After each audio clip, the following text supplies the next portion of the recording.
Bonnie got there first. It took me longer. Hey, can you talk quick? Yeah. There's a lot of things I'm starting to see about the organization. It's just not right. I'm cautious talking with you about it because I know you do believe in Keith's good intent, and I have for many years as well. But I'm starting to listen to my gut. Come on, dude. Come on. It's not like I'm creating shit in my head. And I think some things are going to crumble. I try to put on a happy face because I'm starting to listen to my gut. And it's leading in a certain direction. Okay. I understand that I'm taking a huge risk for my life by even saying this to you. Come on, dude. That doesn't make sense. You don't have anything to worry about with me, but I'm just telling you right now. You have bad data going on here. It just doesn't make sense. Once you've broken the spell and you see through it, you can't go back from that. Mm-hmm. The main thing I'm trying to process is what Keith's reasoning for doing certain things are, because I'm having a number of flashbacks about things that he's directly set up that only seem bad to me. I had to tread really carefully, like I couldn't really say what I thought to Mark. He was very defensive, and he'd fight back and say, you have to stop. But I couldn't stop. I know we see it differently, but there's coercion and there's guilt and there's all these forces that you can use on an unsuspecting person. Mm-hmm. My boo, I'm sure there's a misunderstanding because it just doesn't make sense to me.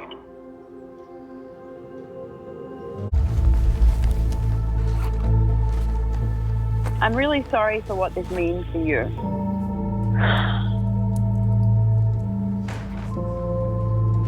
It's a quandary because there's no way out. There's no way out. Usually I had just obeyed. But at that point, my intuition was like screaming at me. It was like, you have to get out.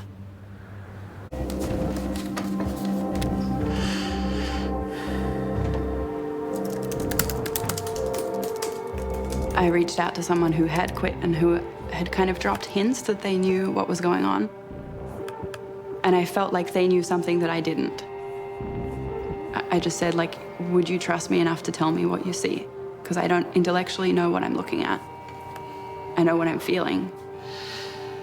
And she said, well, in a high control group, and I don't even remember the rest of the sentence, but like when I heard high control group, I didn't know what it was, but it just doesn't sound very good.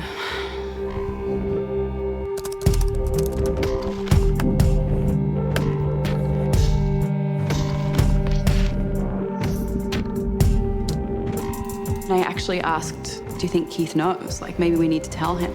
And she was like, I think it's deliberately designed that way. And so I called him and I said, you know, here's what I see. I see that all your companies are built on abuse, obligation, guilt, and coercion. I can't support it. And he said, oh, I think, you know, there are some issues that you never worked. You seem to have a commitment to being a victim. I finally opened up with a friend.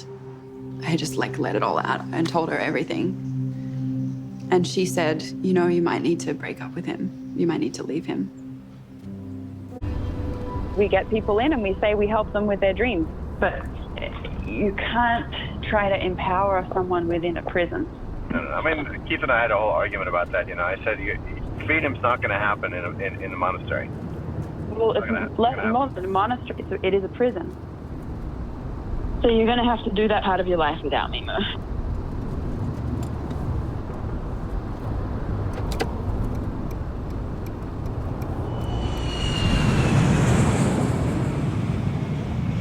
Hi. Hi, you've called Bonnie. Leave a message and I'll get back to you as soon as I can. I want to talk about this, but I think I'll do it in person.